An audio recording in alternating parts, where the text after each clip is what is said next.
Good morning and welcome to Rising. We've got a great show for you today. I am back in the chair, and so is my friend Lindsay Granger. You were in South Carolina. I was in Palm Springs. We've been all over the country, I guess. I know. We're like doing a world tour. Maybe we should start campaigning together next. Oh, campaigning for what or for who?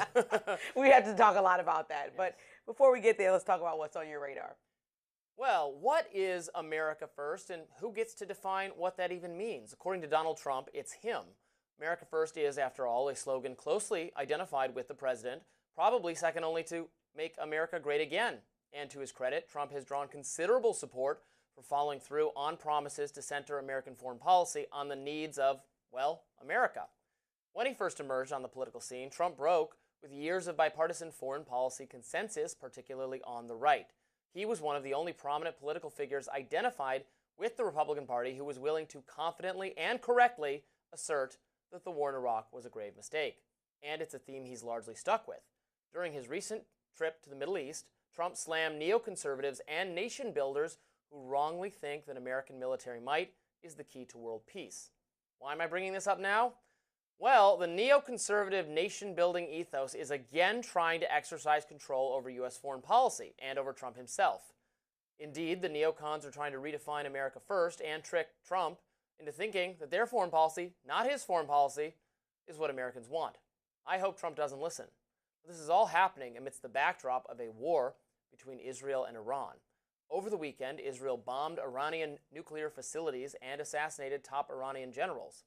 In response, Iran is retaliating. Now, the fight between Israel and Iran is a fight between an allied democracy and an Islamic theocracy. It's obvious who we are rooting for, Israel. But that doesn't mean the U.S. needs to join this fight. On the contrary, we should stay out of it entirely. Let me be extremely clear. Israel is free to pursue its own military objectives in defense of its people. But Israel does not and should not rely on U.S. military support and cover for its wars of choice against foes in the Middle East. They chose this, and that's fine. They have the right to choose it. We do not have the obligation to get dragged into the conflict. The U.S. has other, more pressing problems than sorting out the Middle East. I can't put it any better than conservative commentator Matt Walsh, who writes on X, Iran does not pose any credible threat to the United States. We do not need to get involved in yet another war in the Middle East for reasons that have nothing to do with defending our own nation.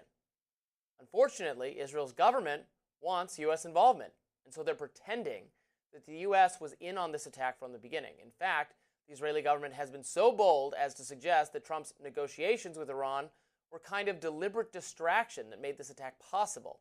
That is a lie. Trump was negotiating with the Iranians because he knows negotiations are the only reasonable course of action. We don't want Iran to develop nuclear missiles, and so we are engaged in diplomacy that aims to thwart them from doing so. Israel should be all for this. But it seems that Israel was not on board with diplomacy, and Trump was not on board with this most recent attack. According to reporting in the Wall Street Journal, Netanyahu said to Trump on Monday that he would authorize the attack. Trump told him to hold off, insisting that the diplomatic approach to dismantling Iran's nuclear work should play out before turning to a military step. The headline of that report is, quote, Trump, a self-styled peacemaker, gets drawn into foreign entanglements. And that's exactly what's happening. A foreign power is trying to make their war our war. This is something that many America First conservatives are warning Trump against. As I said, Matt Walsh condemned it. Tucker Carlson has condemned it. So have countless others. In response, Trump pushed back. A correspondent for The Atlantic magazine called Trump over the weekend and asked him about Tucker Carlson's criticism specifically of Israel. In response, Trump said this, well, considering that I'm the one that developed America First and considering that the term wasn't used until I came along, I think I'm the one that decides that for those people who say they want peace, you can't have peace if Iran has a nuclear weapon. So for all of those wonderful people who don't want to do anything about Iran having a nuclear weapon, that's not peace. One aside, isn't it remarkable that Trump makes himself totally available to members of the mainstream media, even hostile ones? I wonder if Biden ever took any random calls from Atlantic reporters during his presidency. Yeah, didn't think so. Anyway, as to the substance of what Trump said, look, it's true, we don't want Iran to get a nuclear weapon. It's true that Trump is MAGA and the base listens to him and trusts him. But I suspect Trump knows, and his foreign policy team knows, that another unpopular war in the Middle East would be a catastrophic mistake. It would doom the rest of the agenda. It could take down Trump's entire presidency. as it doomed the presidency of the last Republican president, George W. Bush, who foolishly bet everything on the idea that Iraq would welcome us as liberators. Remember that? Some conservatives are currently doing a version of that, naively expecting the Iranian people to overthrow their despotic regime. I hope they do so. It's an inspiring dream, but it's just a dream. We have to be clear-eyed and wide awake about what's happening. America first means just that, America first.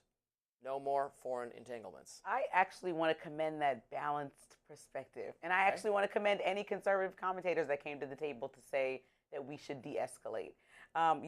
This isn't about missiles and it isn't about a war per se. It's about people. There are civilians that have already died in both countries, and there are civilians in the United States, Iranian civilians, and Israeli civilians that don't want a war.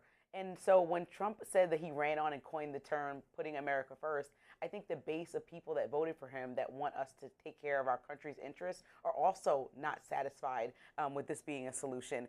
And I think when you go on TV most recently this weekend and say, sometimes you have to fight it out. Well, fight it out doesn't just stop at the fight. We understand that Iran has close relationships, both military and economically, with China and Russia. And we understand what the implications are if the U.S. gets involved. And yes, we do support Israel as far as providing them with weapons and making sure that nobody gets past their Iron Dome.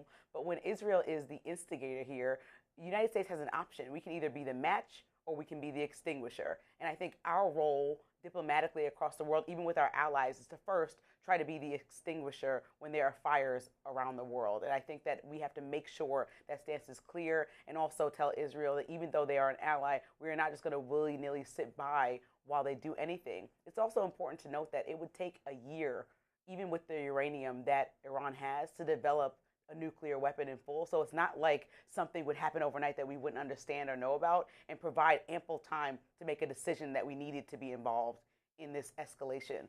But we're not there yet. That's a key point. The hawks and their allies in the mainstream media have been saying, Iran, days away from a nuclear weapon for years. We've heard that specific phrase, days away, over and over and over again. And look, in an ideal world, if I could snap my fingers and make it so they couldn't have a nuclear weapon, I would do that. If I could snap my fingers and have their despotic, religious, totalitarian regime replaced by a secular democracy or a kind of government that existed before the Islamic extremists took over, I would absolutely do that. I'm not saying like, oh, they're lovely, wonderful government. No, it's a despotism.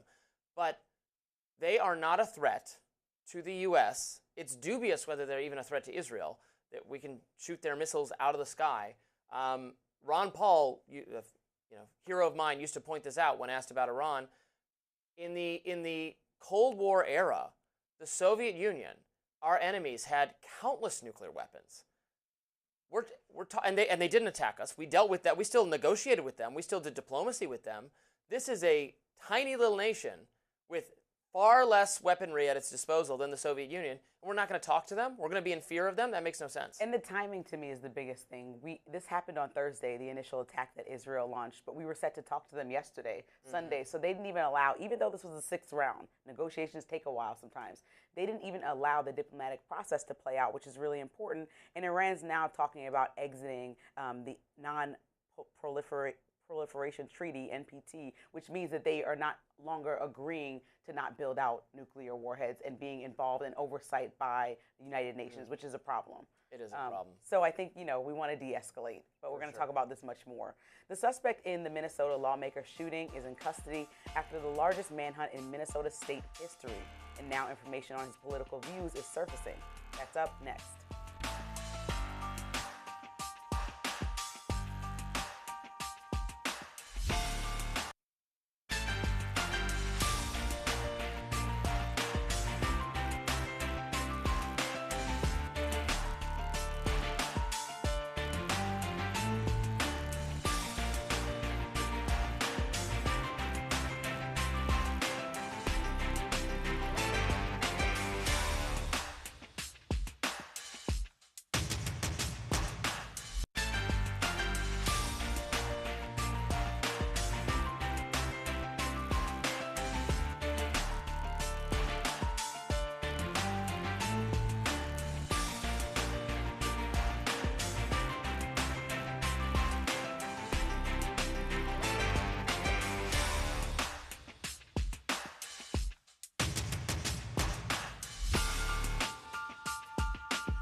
We're here today because an unspeakable tragedy has unfolded in Minnesota.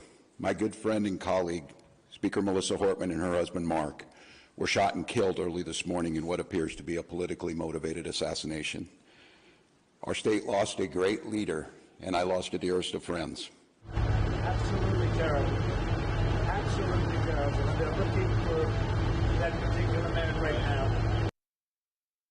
Vance Bolter, the suspect in the Minnesota shooting of two Democratic lawmakers, is now in custody. Bolter was arrested Sunday in the woods near his home after a two-day manhunt that put the entire state on edge, the largest in state history. Now, that attack resulted in the death of House Speaker Emeritus Melissa Hortman, and her husband, State Senator John Hoffman, and his wife were also wounded. Bolter has been charged with 2 counts of murder and 2 counts of attempted murder.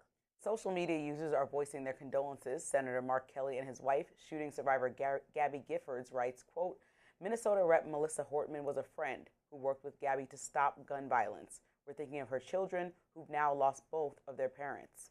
Others are sounding off the shooter's alleged political views. Left-leaning political commentator Ed Krasenstein writes, quote, uh-oh, MAGA, how are you going to gaslight us into thinking that the Minnesota shooter, Vance Luther Bolter, is a Democrat now that he's found to have been registered as a Republican, and his roommate and best friend since 4th grade says he literally voted for Trump.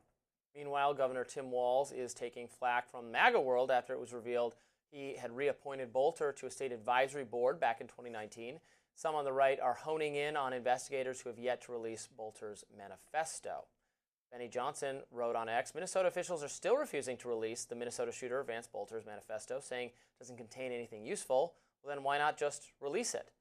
And, of course, Republican Senator Mike Lee is drawing some criticism from liberals for tweeting a picture of the alleged shooter, Bolter, and captioning it Nightmare on Wall Street, which was perceived as either a bad joke or directing blame toward Governor Tim Walz. So here we are.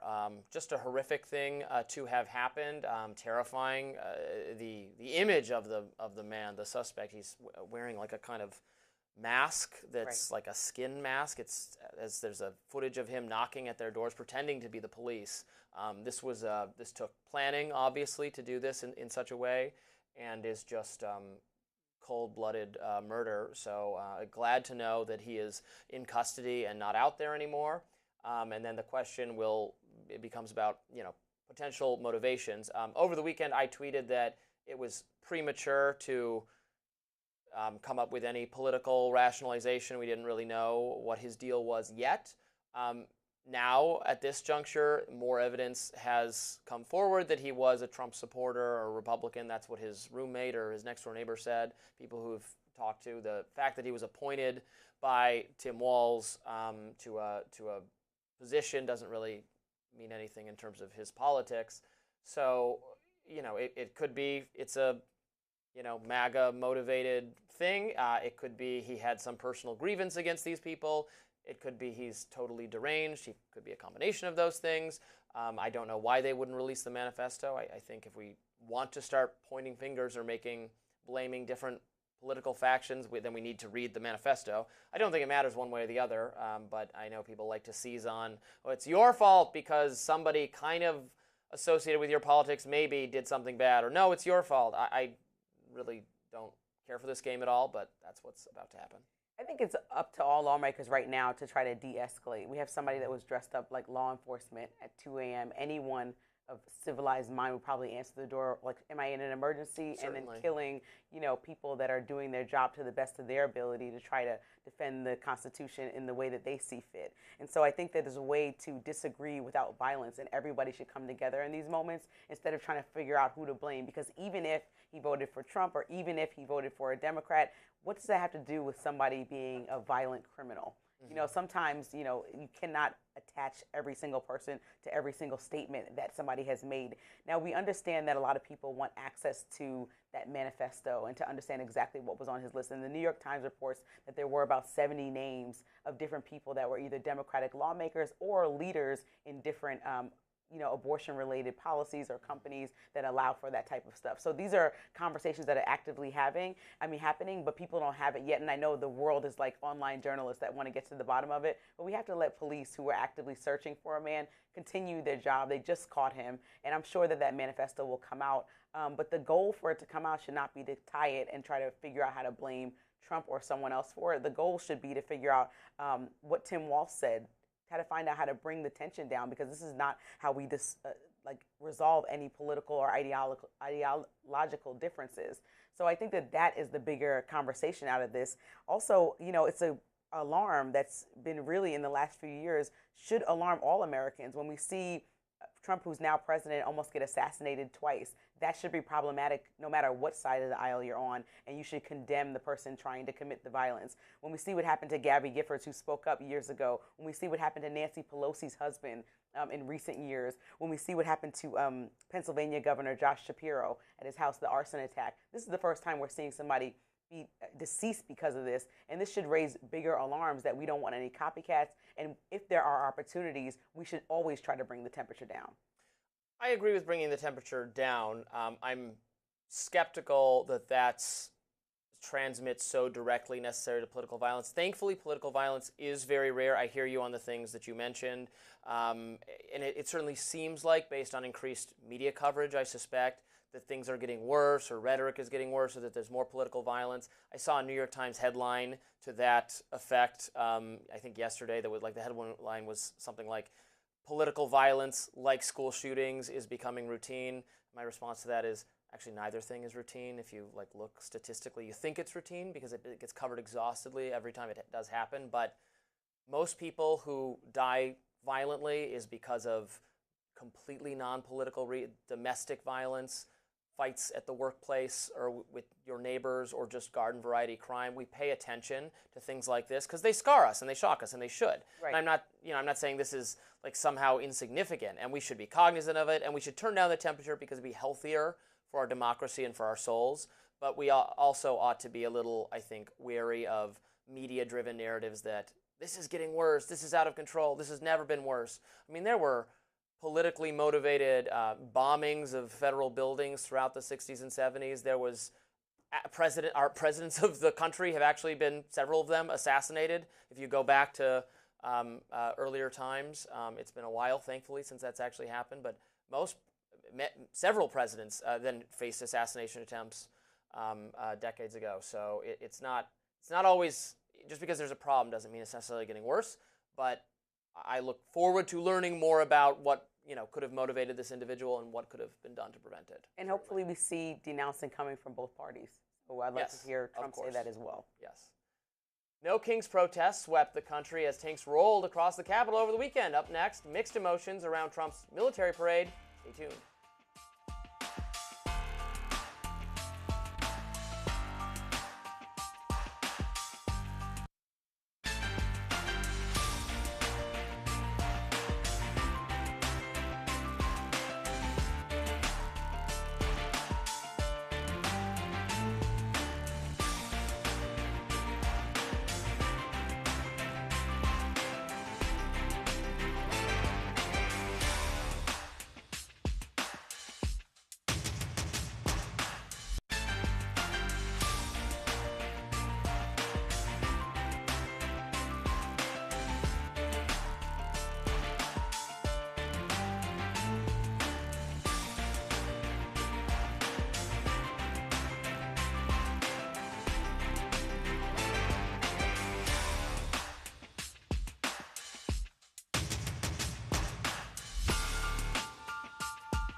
President Trump's Army Parade on Saturday drew some mixed reactions. It was filled with displays of tanks, aircraft, soldiers, and airborne troops. The theme of the parade was aimed at honoring the 250 years of the U.S. Army's history. Soldiers wore classic uniforms that date all the way back to the Revolutionary War up to the present. Here is part of Trump's brief remarks. Every other country celebrates their victories. It's about time America did too. That's what we're doing tonight. And watching this magnificent display, our souls are filled with gratitude for every generation of warriors who have worn the uniform all the way back to the very beginning. We're the hottest country in the world right now.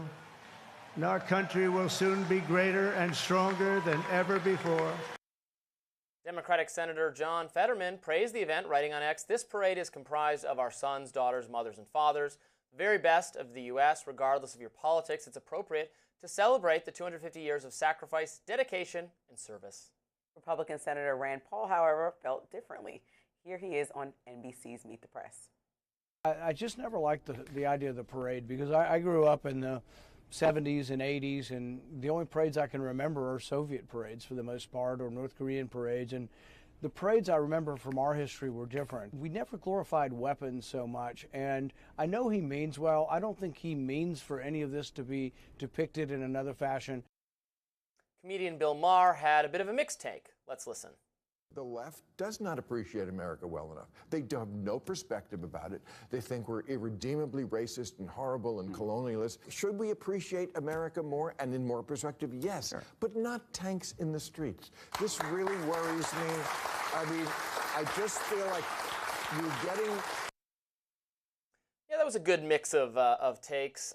Like Rand Paul, it's unsurprising to our viewers that I generally agree with him.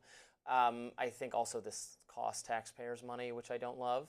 I think the parade was very interesting, particularly to military history buffs. The dress, the garb from previous iterations of military, that was all interesting. Some of the displays of the drones. It was riveting what I saw of it. I didn't see the whole thing. I was not here. Neither were you this weekend. My travel back to the city was certainly interrupted by the parade, but that's fine. I'm happy to be inconvenienced if people enjoyed the show. But not by TSA, just by the parade. That's fine. Correct. I won't even get into that. Okay. Yeah. Well, how about a military parade celebrating our victory over the TSA once they're finally abolished? But anyway, what were your thoughts? We should always honor our troops. I'm in support of that. I want to unequivocally say that. That's important. But let's be honest. This was Trump's birthday party, and this was a flop. No shade to what's it. Flop? Yeah, I know that crowd looked like a flop to me. I'm just looking at real pictures. I go by facts. So it was also a $45 million spectacle. So we had robot dogs, we had tanks, we had helicopters and drones. This is all those things are based. Okay, these are the same party. This is the same party that wants to cut government spending, that wants to cut jobs, that wants to reduce social spending. And then the checkbook flies open because it's Trump's birthday party that happens to align with J.D. Vance's personal anniversary with him and his wife, that happens to also align with the military. Like, he'd attached the military to what we all knew from a year ago, or whenever he started talking about it a couple months ago, was his birthday party. And that's just what it was. And so I understand that he also, mixed the spectacle with power and had the tanks lying down the street. But I also have seen that when reporting in the past in North Korea. And this is not something that we do because, again, military escalation should be the last step as far as not being the first resort. The difference between this and North Korea is that in North Korea, you're not allowed to make fun of it or criticize it the way you're doing now. They shoot you for that. Everyone in the state-run media has to say how glorious and wonderful the military is and how brilliant our leader who will live and reign for 1,000 years. Like, that's the main difference why it's not actually North Korean. We can make fun of it. I also thought it was interesting because C-SPAN was rerunning it with the banners that say courtesy of America 250. And it felt very much like, it was funded by, people that support Trump. This wasn't just all about America. It was like, if you support Trump, then this is about you and his birthday. Also, one of the top sponsors of the event was Palantir. Are you comfortable with that? That they were just throwing all this money into an event? Exactly. So this Palantir, guys, in case you don't know, is a firm that tracks citizens, everything that they do, all of our private information, and is aggregating it for the government, because Doge and President Trump have asked them to, and people have issues with what they're doing with the data and how it's all being compiled. And so, also the UFC was getting ads. So it was almost like this government commercial that, really blended the lines of spectacle and power. And so I think, a lot of people rightfully would have concerns about not only the cost, but also at what cost are we attaching our military and our government to private companies. Yeah, I'm going to be honest, I don't really disagree with you on this one. Oh my gosh. I don't have a problem with it. I mean, I don't always echo every single thing Trump or MAGA thinks. It's not, to me, the greatest use of public funds. I mean, there was a reason to do it other than just his birthday. It was a 250 years in the day military, to remember, and we could have done it how the our military maybe wanted to do it, as opposed to how Trump wanted to do it on his birthday. We could have done it multiple ways. He could have celebrated his birthday on Zoom. I'm gonna let you have this one. Okay, the No Kings protest may have been the biggest protest against an administration in U.S. history, but that didn't get John Fetterman off the hook in his home state of Pennsylvania. We'll talk about that next.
Organizers say millions of people around the country showed up for the No Kings protest this past weekend. The protests were a stark counter to President Trump's military parade. Trump's team say 250,000 people showed up to his parade, but the AP reports that it was far less likely than that. Republicans, however, weren't the only politicians being booed. Pennsylvania Senator John Fetterman was jeered at when protesters dropped his name at a rally in his home state. Let's watch. We're looking to the leaders who will fight for us, because even today there are folks among the Democratic Party who think we should roll over and play dead. Anyone seen John Fetterman here today?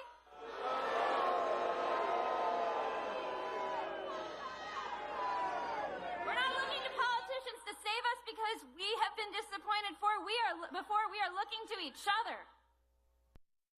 It all comes as millions of Americans took to the streets this weekend to sound off on President Trump and his 2-hour-long $45 million military parade. And the, quote, No Kings protest organizers say the movement was the biggest single-day anti-President Trump protest during his second term. Protests were reportedly mostly peaceful, but one person was critically injured in Salt Lake City, Utah, when a gunman opened fire on thousands of protesters. He was pronounced dead yesterday evening. Police say a man also intentionally drove into protesters in Virginia. Social media users lauded the protest. Left-leaning political commentator Ed Krastenstein writes, quote, "You've got to admit, MAGA, 4 million people never showed up to protest and march against the presidency of Joe Biden. America has a Trump problem, and they showed it with this No Kings protest yesterday. Meanwhile, others were quick to call out Democrats. Self-proclaimed reformed Democrat Lori Ann writes the Democrats should stop acting like they're the kings. No Kings rallies. You know what? I love that the No Kings organizers decided not to do this in Washington, D.C., especially because we know that if President Trump decides to escalate tensions with protesters, that it would happen immediately. And there was a stark opposition to what we saw in D.C. to around the rest of the country, showing that there is still a wide variety of people that disagree with a lot of his policies. So if we break down and look at what No Kings means, it's simply just saying, and I know he laughed it off when he was asked about it, like, I'm obviously not a king, I would get a lot more stuff done.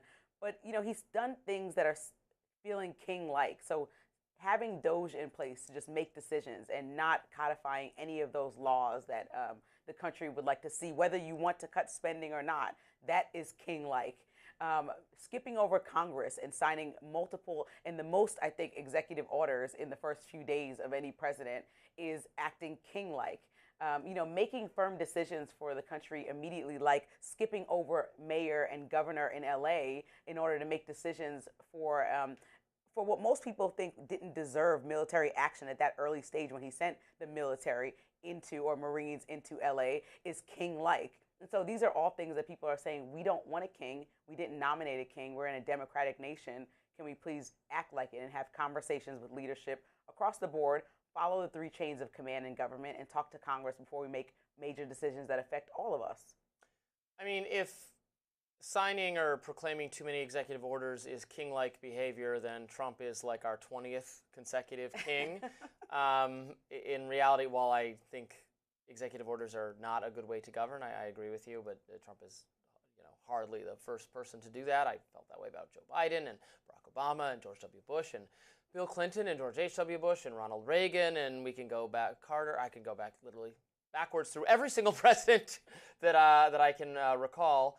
You know, in reality, there was 0 kings. There's 0 kings now, so good job, No Kings people. There's still no kings. What do you say about the fact that there were millions of people at No Kings protests around the country, and a number that's being argued by the AP of 250,000 in D.C. that's not even, I mean, the pictures don't lie. What do you say that there's more people that agree that they don't want? There's more people in the rest of the country than there are in D.C., so I don't know, but that's even really local a fair protests, I comparison. think they were bigger than the one in D.C., just by photos alone. Come on, they had it from big to small towns. I mean, I can't judge it based on photos taken by the mainstream media that want to disparage and make it we look should have like been in town the this celebration of our glorious nation's military that no one attended. They want to make it look boring and drab and dull, and you know they probably find a crying child and a sad puppy or whatever to represent it, whereas it's just all the good posters. You don't see any of the craziness at the Nose Kings rally. I don't know. I don't know what it was exactly like. I'm wary of just taking the media's portrayal. Well, we know as that mainstream media truth, photos affect President Trump. We know that he got riled up on when any photos posted about the attendee number, and if you see a real photo, he says that's not true. He's argued with actual photos before. So we know that this should be something that he should respond to, since there's so many people in the country that he leads, right? He's the president of all people, have an issue and feel like he's acting king-like. He shouldn't laugh in their faces when he's being interviewed by a member of the press and say, if I was a king, you know, he should respond.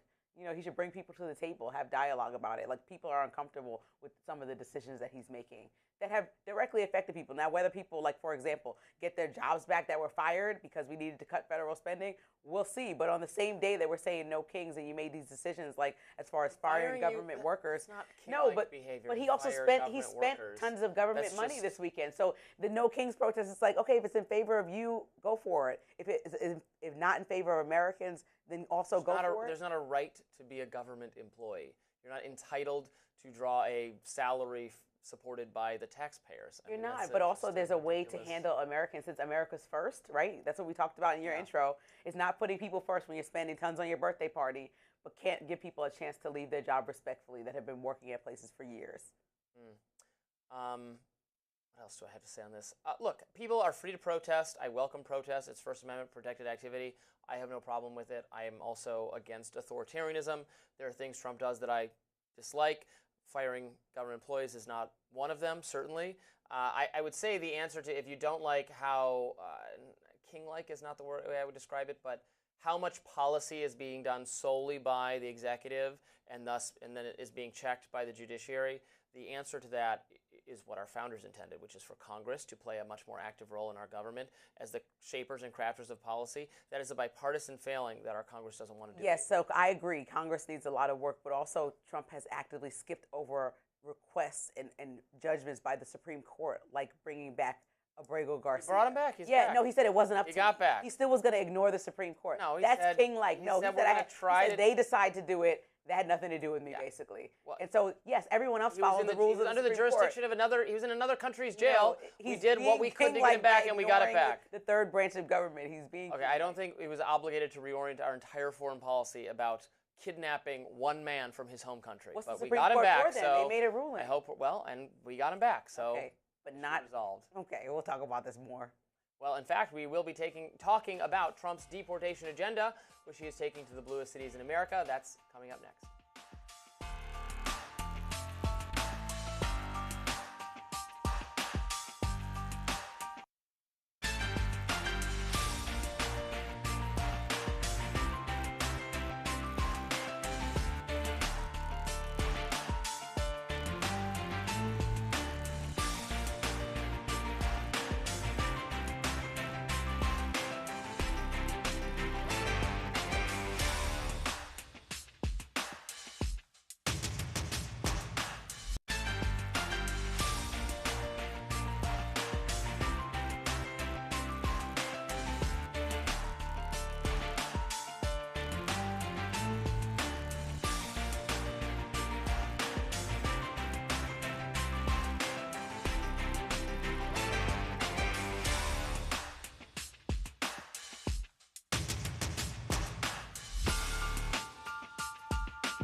President Trump is going all in on mass deportation operations in America's largest cities. Trump specifically said he wants to target, quote, sanctuary cities that are run by Democrats. In a lengthy Truth Social post, the president started off by praising ICE officers. He then wrote, in part, "We must expand efforts to detain and deport illegal aliens in America's largest cities, such as Los Angeles, Chicago, and New York, where millions upon millions of illegal aliens reside.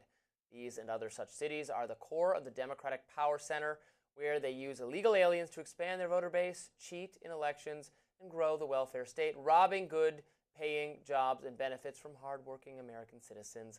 And that is why I want ICE, Border Patrol, and our great and patriotic law enforcement officers to focus on our crime-ridden and deadly inner cities and those places where sanctuary cities play such a big role. You don't hear about sanctuary cities in our heartland." The New York Times reported that last week the Trump administration was reshifting its deportation focus away from farms, hotels, and restaurants. The president had admitted that his deportations were hurting agriculture and hospitality businesses. LA Mayor Karen Bass's team pointed to earlier comments of hers when Axios asked her for response to Trump's latest Truth Social. Here she is on MSNBC. So, you know, when you hit major sectors of our economy by creating a sense of fear, you really could destabilize the economy of Los Angeles, which was already tight from everything that had been going on. I think Trump is realizing what a lot of Americans realize, especially small business owners, that everyone knows for years undocumented immigrants are the backbone of so many different industries, and we can't pretend like they're not. And also, having spent a lot of time reporting on specifically living in Colorado and Denver, understanding why migrants were there and having conversations with them, the large majority came to America to work, not to hang out, not to try to get free benefits. They actually want to work and create a better life for themselves. And yes, there's the whole argument about coming here the quote unquote right way, but people are coming here to work. And I think the mass deportation policy is starting to have cracks in it because the very foundation is the sectors that he wants people, that have people that he wants to vote for him in. So, like, if he's ruining business owners' businesses, they're not going to be happy with his policies, even with the big, beautiful bill and these tax cuts. Like, it's like biting the hand that feeds you back and forth, or spiting your nose, cutting up your nose to spite your face. Like, it's a back and forth that he has to get a handle on because the irony is clear to me, he's even used quote unquote illegal immigrants in his businesses. The Trump Towers, building his hotels. For decades, he's profited off migrant labor. And so he shouldn't pretend because he's in a different role as president that he doesn't also understand how these industries work. Yeah, look, I think it's real simple. If you are a violent criminal, illegal immigrant, if you are gang affiliated, if you are here just to take advantage of the welfare system or mob social services and not work, then you have to go. If you are here and you've been here for years and you are working and you are contributing to our nation it can be in large, important ways. If you're a very high-skilled immigrant, even an illegal immigrant, that's fine. Or as a worker in whatever it is, hotels, restaurants, farms, factories, etc., you're working, that's good. That is good for our country. You want to be here, that's fine. I don't want to deport those people. I don't want ICE doing random patrols of Home Depot or hotels or whatever, meat packing facilities. And I'm glad to hear Trump say that, you know what, that's really not going to work. That shouldn't be the policy. I think he needs to tell Stephen Miller that. Stephen Miller, who is a maniac, was yelling at ICE, saying they're not deporting enough people. You got to go out, find me more people to deport. Deport, deport, deport. Go. He was annoyed that they were prioritizing violent criminals. But of course, ask the American people. We do not have the resources to identify and deport all of the millions and millions and millions of people who've entered this country illegally. I understand some in the MAGA world will like to, I'm using this analogy a lot today, snap their fingers and have them magically gone, but there's no such thing as magic, can't do it, so we have to prioritize deportations, and we should prioritize violent criminals. That is what Americans want. I don't like this argument that I hear some people in MAGA make that, well, they're stealing jobs from hardworking Americans. Yeah, that was. I don't. It's silly. Look, if hardworking Americans want to do those jobs, then they can compete for those jobs. They don't want to compete at that. It's basically a way of saying there should be labor protections, there should be minimum wage, which is a Democratic standpoint, not a Republican standpoint.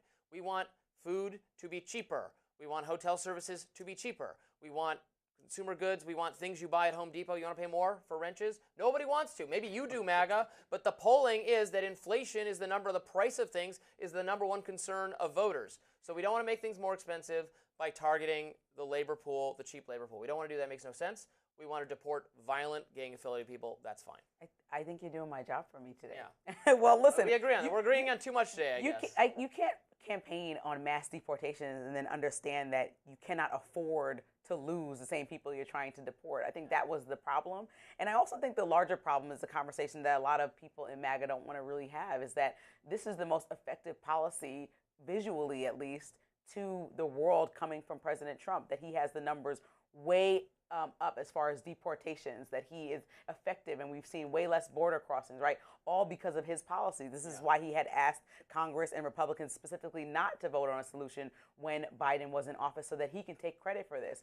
But the problem is when you keep putting this to the forefront and doing things like we're seeing in LA, you're distracting from the bigger issue of trying to figure out what the real long-term plan is. You have to figure out what other policies you're going to push forward, because you're hanging your hat too far on this and you're hurting the people that voted for you. And so that is part of the issue I think that Trump is having right now, is trying to stand firm and being the strongest on immigration by doing the things like what he did in LA, which was totally unnecessary days ago when it first began. And now realizing that people are like, hey, we're not going to be able to run our businesses. We're already in a highly inflated economy. We don't know what to do next if we don't have workers to work these level jobs that Americans are not competing for. Right. So I think that, that's what's happening right now. And I think President Trump has to decide who's in charge.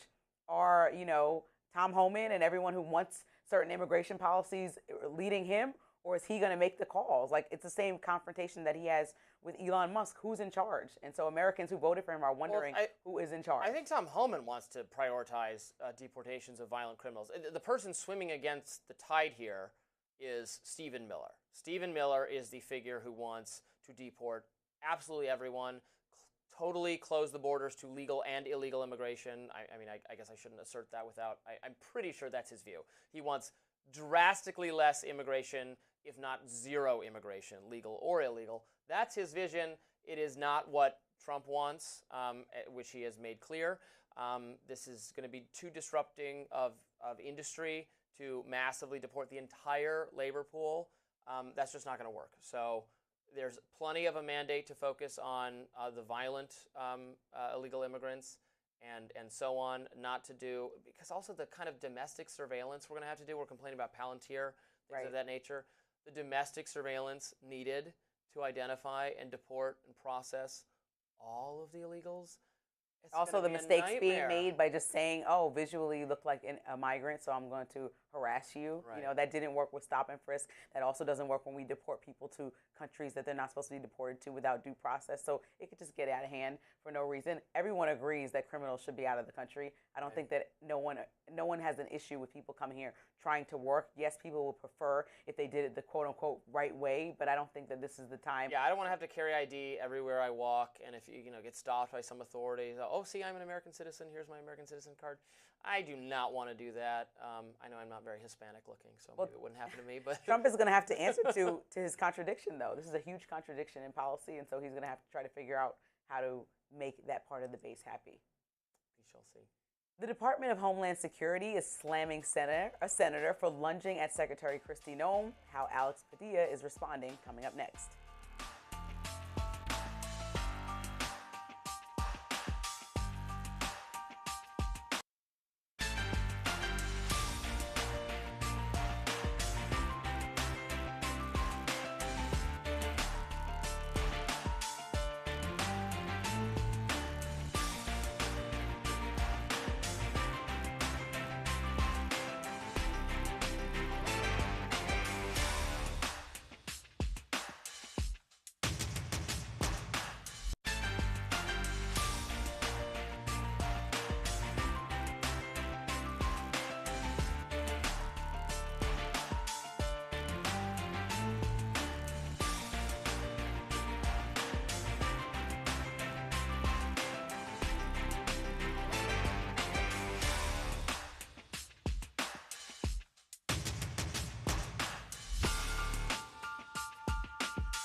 DHS spokesperson Tricia McLaughlin calling out California Senator Alex Padilla for disrupting Homeland Security Secretary Kristi Noem's press conference on Thursday.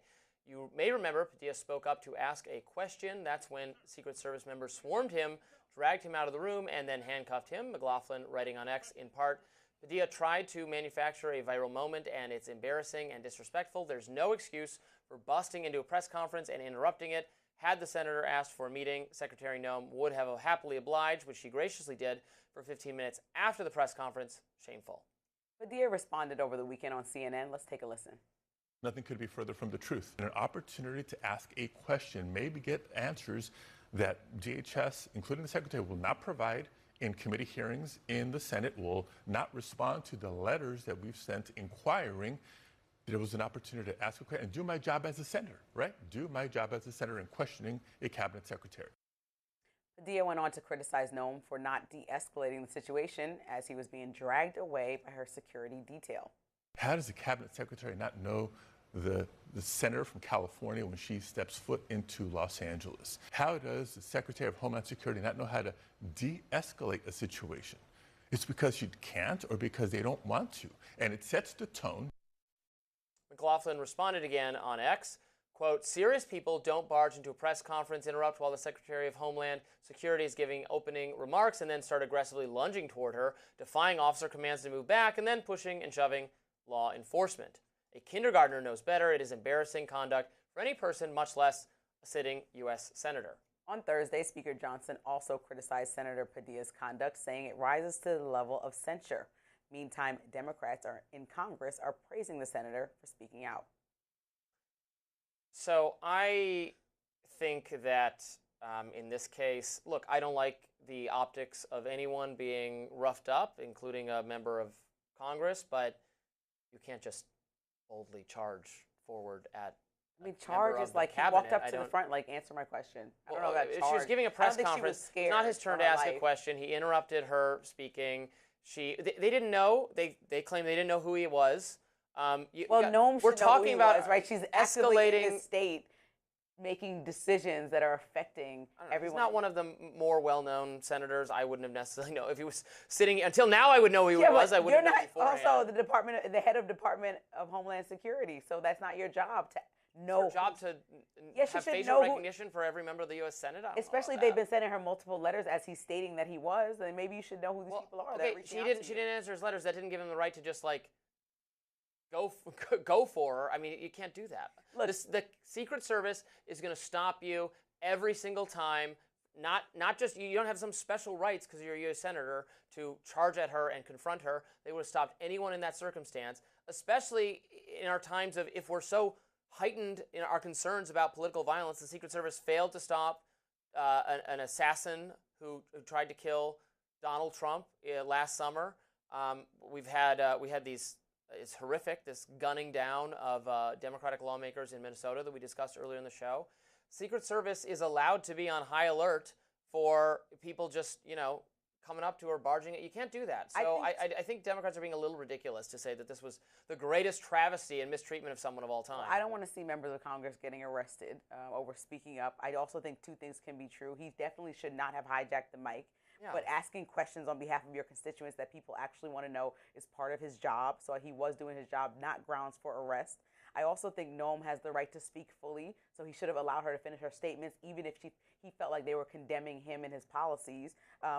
She shouldn't expect silence in return for her saying things that he felt that offended him and completely went against what he stands for. But he should have waited until she opened it up to the press and conversation to have dialogue, because obviously Noem was open to talking to him. She talked to him for 15 minutes after that, after he was uncuffed. And so, I think it wasn't a threat, though. I think this man is also a public servant, but also in a position where the issue is deeply personal. He's representing constituents. His family are also 2 Mexican immigrants that moved here, and he wants to understand real-time solutions about what the way forward is. He doesn't think that the way that they are moving forward in Los Angeles is appropriate, and so he's voicing the concerns, as we see by the protests of many Americans around the country. And so I think he was actively doing his job. Yes, he should have waited, but no, he absolutely should not have been arrested and tackled by 3 men on the ground because he wasn't lunging at her like about to fight. So we need to really stop pretending like that was happening. He was pulled away.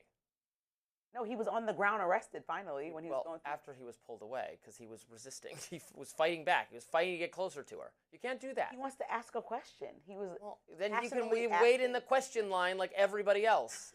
I mean, this is just ridiculous to me. He was going for this. This is what it seems I don't think obvious that he to was me. trying to do this. I think he was it's already in a absolutely building clear that he wanted to do belongs this. in because he actually has credentials to be in there. First of all, you can't just willy-nilly stroll into a building that's a federal building and just say, oh, I have a question to ask. Like, we couldn't just get in there. So he was in the building. You think he was stalking her schedule and said, no, he said he was actually working in the building, saw her pass him in the hallway and was like, let me go listen in. And then she said something that he felt was egregious and spoke up in that moment instead of waiting his turn. That's the mistake that he made. Not waiting until it was time to speak. About 2 weeks ago, I was at the White House for a press event.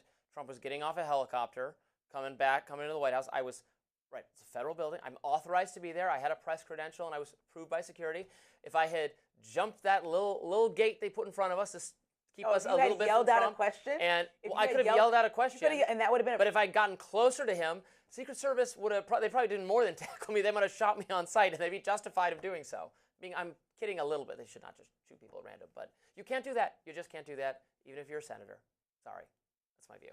Look, I said that two things can be true. I don't think he should have waited his turn, but he also should not have been arrested. That does it for us today on Rising Live. Look out for more exclusive YouTube content coming your way. Be sure to like, share, and subscribe. We really appreciate you watching. See you tomorrow.